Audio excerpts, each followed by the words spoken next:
ایک دلچسپ اور موجودہ حالات پر مبنی کسان کی کہانی۔ چاندنی رات کا نرم سا اجالا کھیتوں میں پھیلا ہوا تھا، ہوا میں مٹی اور ہلکی سی نمی کی خوشبو، اور اسی خوشبو کے بیچ بیٹھا تھا اکرم، ایک سادہ سا کسان جس کا دل خوابوں سے بھرا ہوا تھا لیکن ہاتھ خالی تھے۔ گھر کی خواہش، اکرم برسوں سے ایک خواب دیکھتا تھا، اپنا پکا گھر جس کی چھت بارش میں نہ ٹپکے، جہاں اس کے بچوں کو ڈر نہ ہو کہ تیز ہوا کہیں دیوار نہ گرا دے۔ لیکن مہنگائی، قرضے اور کمزور فصلیں اس کے خواب کو ہمیشہ ادھورا رکھتی تھیں۔ کسان کی مشکلات: ہر صبح وہ سورج کے ساتھ اٹھتا، پیٹھ پر بوسیدہ بیگ، ہاتھ میں پرانا بیلچہ، گرمی میں جھلستی فصل، بجلی کی لوڈ شیڈنگ، پانی کی کمی، کھاد کی بڑھتی قیمتیں، پسائی کی کم قیمتیں، سب اس کے نصیب کا حصہ بن چکی تھی۔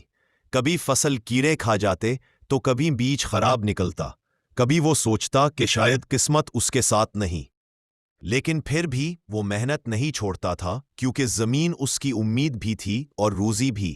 کھاتی کرنے کا سفر۔ ایک دن کھیت میں کام کرتے ہوئے پڑوسی بزرگ کسان نے کہا، اکرم، اپنی فصل سے پہلے اس کی کھاد اور محبت دو۔ زمین ماں ہے، جتنا دو گے اتنا لوٹائے گی۔ اکرم نے دل لگا کر اپنی زمین کو تیار کرنا شروع کیا۔ وہ ہل چلاتا، بیج بوتا، پانی دیتا، موسم دیکھ کر کھاد ڈالتا۔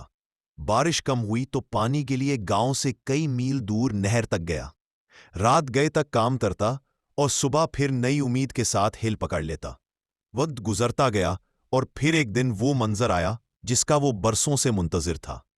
فصل لہلہا رہی تھی، ہوا میں لہراتے سونے جیسے دانے، جیسے اس کی محنت اس پر مسکرا رہی ہو۔ خواب کی تکمیل: اس بار اس کی پیداوار اچھی ہوئی۔ اس نے قرض اتارا اور باقی پیسے سنبھال کر رکھا۔ مہینوں بعد جب مزدور اینٹیں اٹھا رہے تھے تو اکرم کی آنکھوں میں نمی آ گئی۔ اس کا خواب پورا ہونے لگا تھا، اس کا اپنا گھر، چھوٹا سا لیکن مضبوط، جہاں بارش نہیں چھوے گی، سردی نہیں ڈسے گی، اور بچوں کے چہروں پر سکھ ہوگا۔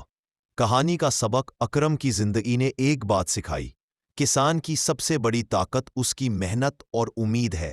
وہ مشکلوں سے لڑ کر بھی مسکراتا ہے، کیونکہ اس کی محنت ہی دنیا کو کھانا دیتی ہے۔ اور